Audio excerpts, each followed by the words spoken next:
So ഇനി നമുക്ക് operating leases, നമ്മുടെ ലെസർ അക്കൗണ്ടിങ്ങിൽ ഓപ്പറേറ്റിംഗ് ലീസ് എങ്ങനെയാണ് ചെയ്യേണ്ടത് നോക്കാം. ഓപ്പറേറ്റിംഗ് ലീസ് ആകുമ്പോൾ നമ്മൾ നമ്മുടെ എല്ലാ റിസ്ക്കും റിവാർഡുകളും ആർക്ക് പോകുന്നില്ല, ഓൾ റിസ്ക് ആൻഡ് റിവാർഡ്സ് ലെസ്സിക്ക് പോകുന്നില്ല. അതുകൊണ്ട് അസറ്റിൻ്റെ റൈറ്റ് ആരുടെ കയ്യിൽ തന്നെയാണ് ഉള്ളത്? Asset rights still in the hand of lessor. അതുകൊണ്ട് അസറ്റ് ഡീറെക്കഗ്നൈസ് ചെയ്യുന്ന പരിപാടിയൊന്നും ഇവിടെ ഇല്ല. പക്ഷെ എന്ത് കിട്ടാനുണ്ട്? നമ്മുടെ ലീസ് പേയ്മെൻറ്റ്, അല്ലേ, ലീസ് പേയ്മെൻറ്റ് റിസീവബിൾ കിട്ടാനുണ്ട്. അപ്പോൾ നമ്മൾ എന്താ ചെയ്യാന്ന് വെച്ച് കഴിഞ്ഞാൽ കാണിച്ചു തരാം. The lessor continues to recognise the underlying asset and also depreciation change ഒന്നുമില്ല. ഇനി ഈ ലെസ്സിക്ക് ഇത് കൊടുക്കുന്ന സമയത്ത് എന്തെങ്കിലും തരത്തിൽ ഒരു ലീസ് ചാർജ് വന്നിട്ടുണ്ടെന്ന് വിചാരിക്കാം. നേരത്തെ നമ്മളൊരു 10,000 ചാർജ് കണ്ടില്ലേ? അപ്പോൾ നമ്മൾ ഈ 10,000 എന്ത് ചെയ്യുന്നു വെച്ച് കഴിഞ്ഞാൽ ഇത് അസറ്റിൻ്റെ വാല്യൂവിൻ്റെ കൂടെ ആഡ് ചെയ്യും. ഓക്കെ, ഡെബിറ്റ് അസറ്റ് നമ്മുടെ കയ്യിൽ തന്നെയാണല്ലോ കിടക്കുന്നത്. Debit asset 10,000. ഓക്കെ, നമ്മുടെ കയ്യിൽ നിന്ന് ക്യാഷ് പോയി. So credit cash 10,000. എന്നിട്ട് ഈ 10,000-നെ നമ്മുടെ ലീസ് പീരീഡ് ഉണ്ടല്ലോ അതിലോട്ട് ഡിപ്രീസിയേറ്റ് ചെയ്യും. ഇപ്പോൾ ഒരു 10 കൊല്ലം ഒരു ലക്ഷം രൂപയുടെ അസറ്റാണെന്ന് വിചാരിക്കാം. ഓക്കെ, ഈ 1 ലക്ഷം രൂപയുടെ അസറ്റ് 10 ഇയർ ആണ് യൂസ്ഫുൾ ലൈഫ്. ഇപ്പം തന്നെ ഇത് ലീസിന് കൊടുത്തു. എത്ര രൂപയ്ക്ക് കൊടുത്തു? എല്ലാ കൊല്ലവും സംതിങ് കിട്ടാൻ വേണ്ടി കൊടുത്തു. ആൻഡ് 10,000 നമുക്ക് ചാർജ് വന്നു. ഈ 10,000 എന്ത് ചെയ്യും? 1 ലക്ഷത്തിൻ്റെ കൂടെ ആഡ് ചെയ്യും. അതായത് 1,10,000 ആയിരിക്കും അസറ്റായിട്ട് റെക്കഗ്നൈസ് ചെയ്യുന്നുണ്ടാവുക. അല്ലെങ്കിൽ ആദ്യം നമ്മൾ അസറ്റ് വാങ്ങുമ്പോൾ ഡെബിറ്റ് അസറ്റ് 1 ലക്ഷം, നമ്മുടെ കയ്യിൽ ക്യാഷ് പോയി, ക്രെഡിറ്റ് ക്യാഷ് 1 ലക്ഷം റെക്കഗ്നൈസ് ചെയ്തിട്ടുണ്ടാവും. അസറ്റിൻ്റെ വാല്യൂ ഇപ്പോൾ എത്ര ആയിരിക്കും ഉണ്ടാവുക? 1 ലക്ഷം ആയിരിക്കും ഉണ്ടാവുക. കറക്റ്റ് അല്ലേ? സോ പിന്നീട് ഇതിനെന്ത് ചെയ്യും? നമ്മൾ ഡെബിറ്റ് ചെയ്യും. ലൈക്ക് ഈ 10,000 എന്ത് ചെയ്യും? അസറ്റിൻ്റെ വാല്യൂവിൻ്റെ കൂടെ ആഡ് ചെയ്യണം. സോ ഡെബിറ്റ് അസറ്റ് ഇതിൻ്റെ കൂടെ 10,000 കൂടെ ആഡ് ആവും. ടോട്ടൽ 1,10,000 ആയിരിക്കും വാല്യൂ കിടക്കുന്നുണ്ടാവുക. പക്ഷേ അസറ്റ് ഇനി ഇതിനെ ഡിപ്രീസിയേറ്റ് ചെയ്യുന്ന സമയത്ത് ഡിപ്രീസിയേഷൻ 2 ആയിട്ടാണ് നമ്മൾ ഡിപ്രീസിയേറ്റ് ചെയ്യുക.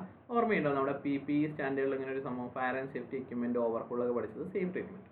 ഡിപ്രീസിയേഷൻ വരുന്ന സമയത്ത് നമ്മൾ അസറ്റിൻ്റെ ഡിപ്രീസിയേഷൻ എങ്ങനെ കണ്ടുപിടിക്കും? 1 ലക്ഷം ഡിവൈഡഡ് ബൈ 10 ഇയർ. ഇനി ലീസ്, നമ്മുടെ ഈ ഒരു ലീസ് ചാർജ് ഉണ്ടല്ലോ ഈ 10,000, ഈ ലീസ് ചെയ്തേക്കുന്നത് ഒരു 4 ഇയേഴ്സിലോട്ടാണെന്ന് വിചാരിക്കാം. അങ്ങനെയാണെങ്കിൽ നമ്മൾ ആ ലീസ് ചാർജിൻ്റെ ഡിപ്രീസിയേഷൻ ഡിഫറെൻ്റ് ആയിട്ട് കണ്ടുപിടിക്കും. അങ്ങനെ കണ്ടുപിടിക്കും?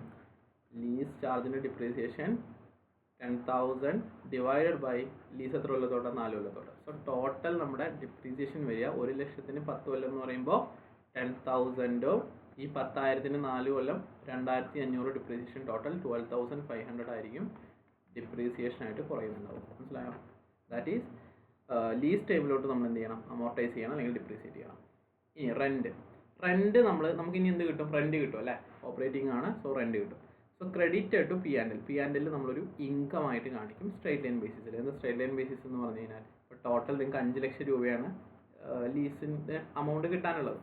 ഓക്കെ, 5 ഇയർ ആണ് നമ്മുടെ ലീസ് പീരീഡ് എങ്കിൽ എത്രയായിരിക്കും ഓരോ കൊല്ലം നിങ്ങൾക്ക് കിട്ടുന്നത്? 1 ലക്ഷമായിട്ട് നമ്മൾ കൺസിഡർ ചെയ്യും. മനസ്സിലായോ? നമുക്കൊരു ക്വസ്റ്റ്യൻ ചെയ്യാം, അപ്പോൾ നിങ്ങൾക്കൊരു ഐഡിയ കിട്ടും. Under lease agreement Cartwright receives a non-refundable deposit of 1 lakh. Okay, so ഇവിടെ എന്ത് ചെയ്യാണ്? കാർട്ട് അല്ലെങ്കിൽ സി എന്ന് പറയുന്ന കമ്പനി ഇത് ലെസ്സിക്ക് കൊടുക്കുകയാണ്. സോ സി ആണ് ഇവിടുത്തെ ലെസർ. നമ്മൾ അക്കൗണ്ട് ചെയ്യുന്നത് ആരുടെ ബുക്കിലാണ്? ലെസറുടെ ബുക്കിലാണ്. സോ ലെസർക്ക് ഇപ്പോൾ എത്ര രൂപ കിട്ടി? 1 ലക്ഷം രൂപ കിട്ടി. കറക്റ്റാണോ? ആൻഡ് നോൺ റിട്ടേൺ 1 ലക്ഷം നമുക്ക് കിട്ടി, followed by a rental income of 1 lakh. And also ഈ കൊല്ലം തന്നെ ഒരു അഡ്വാൻസ് എമൗണ്ട് 1 ലക്ഷം രൂപ കിട്ടി. അപ്പോൾ ടോട്ടൽ നമുക്ക് ഇപ്പോൾ എത്ര രൂപ കിട്ടി? 2 ലക്ഷം കിട്ടി. Clear? And asset has a life of 10 years and the lease agreement is classified as operating lease. So നമ്മളിത് 3 ഇയേഴ്സിലോട്ടാണ് ലീസ് ചെയ്തിട്ട്. ലീസ് പീരീഡ് എത്ര കൊല്ലമാണ്? ലീസ് പീരീഡ് 3 ഇയേഴ്സും അസറ്റിൻ്റെ യൂസ്ഫുൾ ലൈഫ് 10 ഇയേഴ്സുമാണ്. അസറ്റിൻ്റെ വാല്യൂ നമുക്കിവിടെ തന്നിട്ടില്ല. So no issues. അസറ്റിൻ്റെ ഡിപ്രീസിയേഷൻ ഒന്നും കാൽക്കുലേറ്റ് ചെയ്യേണ്ട ആവശ്യമില്ല. ലീസ്, ഓക്കെ, ലീസ് നമ്മൾ എങ്ങനെ ചെയ്യേണ്ടതെന്ന് വെച്ച് കഴിഞ്ഞാൽ നമുക്ക് ടോട്ടൽ എല്ലാം എത്ര രൂപ നമുക്ക് കിട്ടും? 3 കൊല്ലം, എത്ര കൊല്ലത്തോട്ട്? 3 ഇയേഴ്സ് അല്ലേ? സോ 3 ഇയേഴ്സിലോട്ട് എല്ലാ കൊല്ലവും 1 ലക്ഷം രൂപ വെച്ച് കിട്ടും. കറക്റ്റ് അല്ലേ? ആൻഡ് പ്ലസ് നമുക്കിപ്പോൾ 1 ലക്ഷം രൂപയും കൂടെ കിട്ടി. സോ ടോട്ടൽ 3 കൊല്ലത്തിനെ ലീസിന് നമ്മൾ ചാർജ് ചെയ്യുന്നത് എത്ര ലക്ഷം രൂപയാണ്? 4 ലക്ഷം രൂപയാണ്. ക്ലിയർ ആണോ? ഓക്കെ, നമ്മൾ 3 കൊല്ലത്തിന് വേണ്ടിയിട്ട് 4 ലക്ഷം രൂപയാണ് ചാർജ് ചെയ്യുന്നത്. ഓക്കെ, സോ പെർ ഇയർ എത്ര രൂപയായിരിക്കും നമ്മൾ ചാർജ് ചെയ്യുന്നത്? പെർ ഇയർ എത്ര രൂപയായിരിക്കും നമ്മൾ ചാർജ് ചെയ്യുന്നത്? പെർ ഇയർ നമ്മൾ, അപ്പോൾ നമ്മുടെ എഫക്റ്റീവ് ഇൻട്രസ്റ്റ് എന്ന് പറയുന്നത് ഏകദേശം 4 ലക്ഷം ഡിവൈഡഡ് ബൈ 3 ചെയ്ത് കഴിഞ്ഞാൽ 1,33,333 ആയിരിക്കും. ഓക്കെ, സോ ഈ ഒരു എമൗണ്ട് ആയിരിക്കും എല്ലാ കൊല്ലവും SOPL നമ്മൾ ക്രെഡിറ്റ് ചെയ്യുന്നത്, ഇൻകമായിട്ട് കാണിക്കുന്നത് ഈ എമൗണ്ട് ആയിരിക്കും. നമുക്ക് കിട്ടുന്നത് 1 ലക്ഷം ആണെങ്കിൽ പോലും നമ്മൾ കാണിക്കുന്ന എത്രയാണ്? 1,33,000. അതായത് കാണിച്ചു തരാം, ശ്രദ്ധിച്ചോ. നമുക്ക് ആദ്യം എന്ത് ചെയ്യും? ഇവർ 1 ലക്ഷം തന്നല്ലോ, അഡ്വാൻസ് ആയിട്ട്, അഡ്വാൻസ് അല്ല ഡെപ്പോസിറ്റ് അല്ലേ, ഡെപ്പോസിറ്റ് ആയിട്ട് 1 ലക്ഷം തന്നു. ഈ 1 ലക്ഷം ഇപ്പോൾ നമുക്ക് റെൻറ്റ് കിട്ടാൻ്റെ ടൈം ആയിട്ടുണ്ടോ? റെൻറ്റ് കിട്ടേണ്ട ടൈം ആയിട്ടില്ല, കറക്റ്റ് അല്ലേ? സോ അതിന് മുന്നേ അഡ്വാൻസ് ആയിട്ടാണ് തന്നത്. അപ്പോൾ ഇതെങ്ങനെ റെക്കഗ്നൈസ് ചെയ്യുന്നു വെച്ച് കഴിഞ്ഞാൽ നമുക്ക് ക്യാഷ് കിട്ടി, ഡെബിറ്റ് ക്യാഷ് 1 lakh. ഇത് നമ്മൾ ക്രെഡിറ്റ് ചെയ്യും ഒരു ലയബിലിറ്റി ആയിട്ട്. അൺഏൺഡ് റവന്യൂ അല്ലെങ്കിൽ അൺഏൺഡ് ലീസ് ഇൻകം എന്നും പറഞ്ഞിട്ട് നമ്മൾ എന്ത് ചെയ്യും? SOFPയിൽ ഒരു ലയബിലിറ്റി റെക്കഗ്നൈസ് ചെയ്യും. പിന്നെ ലയബിലിറ്റി ഇൻക്രീസസ്, ക്രെഡിറ്റ്. ക്ലിയർ ആണോ? ആൻഡ് എഗെയിൻ നമുക്ക് 1 ലക്ഷം കിട്ടിയല്ലോ, അഡ്വാൻസ് ആയിട്ടാണ് കിട്ടിയത്, കറക്റ്റ് അല്ലേ? നമുക്ക് കിട്ടേണ്ട ടൈം ആയിട്ടില്ല, 1 ലക്ഷം കിട്ടി. ഓക്കെ, ഇപ്പോൾ ഇത് രണ്ടും കിട്ടുന്നത് എന്താണെന്ന് വിചാരിക്കുക, 1 January 20x1. Okay, 1 January 20x1. പക്ഷേ ലീസ് പേയ്മെൻറ്റ് അവർ ശരിക്കും ചെയ്യുന്നത് 31 December 20x1. ഓക്കെ, സോ ഇപ്പോൾ വീണ്ടും ഇതുപോലെ തന്നെ ഡെബിറ്റ് ക്യാഷ്, വീണ്ടും അഡ്വാൻസ് കിട്ടിയല്ലോ, അഡ്വാൻസ് കിട്ടുമ്പോൾ ഡെബിറ്റ് ക്യാഷ് 1 ലക്ഷവും ക്രെഡിറ്റ് അൺഏൺഡ് റവന്യൂ അല്ലെങ്കിൽ അൺഏൺഡ് ഇൻകം 1 ലക്ഷം കാണിക്കും. കറക്റ്റ് ആണോ? സോ SOFPയിൽ ലയബിലിറ്റി സൈഡിൽ ആദ്യം 1 ലക്ഷം റെക്കഗ്നൈസ് ആയി, വീണ്ടും 1 ലക്ഷം റെക്കഗ്നൈസ് ആയി. ഇപ്പോൾ എത്ര രൂപയായി? 2 ലക്ഷം ആയില്ലേ? ഇനി 31 December 20x1 ആകുമ്പോൾ ഞാൻ ഒരു ക്യാഷ് ഒന്നും തരില്ല. പക്ഷേ ക്യാഷ് ഒന്നും തന്നില്ലെങ്കിലും നമ്മൾ എന്ത് ചെയ്യുന്നു വെച്ച് കഴിഞ്ഞാൽ നമുക്കൊരു കൊല്ലം കിട്ടേണ്ടത് എത്രയാണ്? ടോട്ടൽ 4 ലക്ഷമാണ് കിട്ടേണ്ടത് 3 കൊല്ലത്തിൽ, കറക്റ്റ് അല്ലേ? സോ നമ്മൾ സ്ട്രൈറ്റ് ലൈൻ ചെയ്തപ്പോൾ എത്ര കിട്ടിയത്? 1,33,333 രൂപ. ഇത് നമ്മൾ ഇവിടെ റെക്കഗ്നൈസ് ചെയ്യും. ഓക്കെ, 1,33,333 രൂപ നമ്മൾ എന്ന് റെക്കഗ്നൈസ് ചെയ്യും? ഇവിടെ റെക്കഗ്നൈസ് ചെയ്യും. അപ്പോൾ ജേണൽ എൻട്രി ഞാൻ പറഞ്ഞു തരാം. ഓക്കെ, ജേണൽ എൻട്രി എന്ന് പറയുന്നത് നമുക്ക് ക്യാഷ് ഒന്നും കിട്ടുന്നില്ല, കറക്റ്റ് അല്ലേ? സോ ശരി, ഇൻകം കിട്ടുന്നുണ്ട്. സോ ക്രെഡിറ്റ് SOPLയിൽ എന്ത് കാണിക്കും? Rental income 1,33,333. ഇപ്പം എന്തെങ്കിലും ഡെബിറ്റ് ചെയ്യണ്ടേ? ഡെബിറ്റ് നമ്മളിവിടെ ഒരു ലയബിലിറ്റി റെക്കഗ്നൈസ് ചെയ്തിട്ടില്ലേ? Unearned revenue. So unearned revenue recognise ചെയ്യും. 1,33,333. അപ്പോൾ ഈ 2 ലക്ഷത്തിൽ നിന്ന് ഇപ്പോൾ ഒരു ഫസ്റ്റ് ഇയർ എത്ര പോകും? 333 പോകും. ക്ലിയർ ആണോ?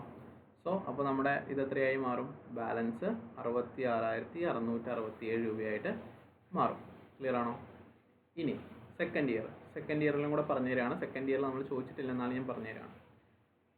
നമുക്ക് എന്ന് അമൗണ്ട് കിട്ടും? 1 January 2 അഡ്വാൻസ് ആണല്ലോ. സോ 1 January 20x2 അമൗണ്ട് കിട്ടും. എത്ര രൂപ കിട്ടും? 1 ലക്ഷം കിട്ടും. സോ ഡെബിറ്റ് ക്യാഷ് 1 ലക്ഷം എന്ത് ക്രെഡിറ്റ് ചെയ്യും? അൺഏൺഡ് റവന്യൂ 1 ലക്ഷം. ഓക്കെ, സോ ഇവിടെ നമ്മുടെ ലയബിലിറ്റി 600. ഇപ്പോൾ ഞാൻ തൽക്കാലം അത് ഇങ്ങോട്ട് എഴുതുകയാണ്.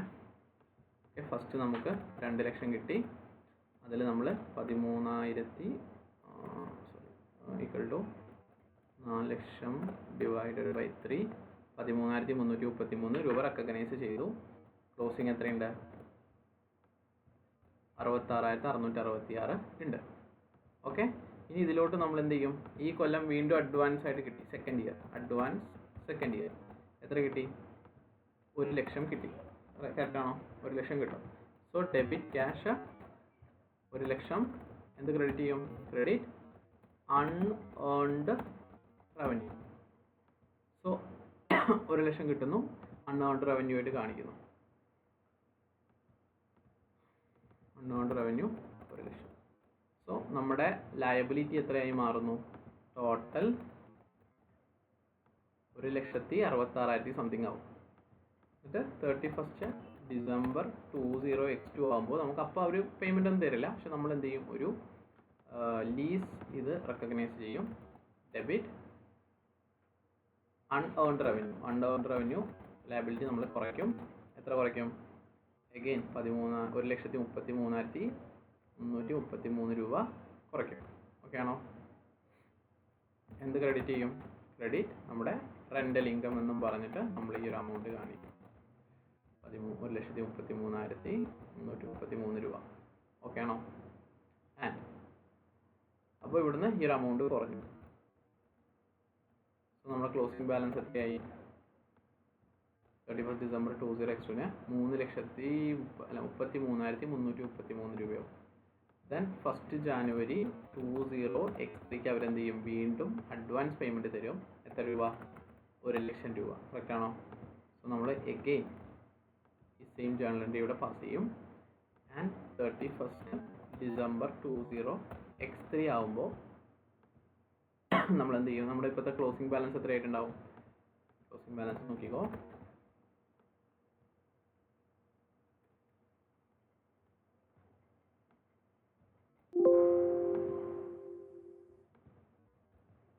ഒരു 1,33,330 ആവും. 31st December ആകുമ്പോൾ അല്ലേ നമ്മൾ സ്ട്രൈറ്റ് ലൈൻ ചെയ്തിട്ടില്ല, ഈ സെയിം എമൗണ്ട് ഇവിടെ നിന്നും കുറയ്ക്കും.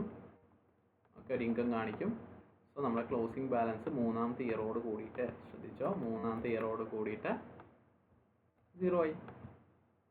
Okay, that's it. നമ്മുടെ അൺഏൺഡ് റവന്യൂ അല്ലെങ്കിൽ ലയബിലിറ്റി 0 ആയി.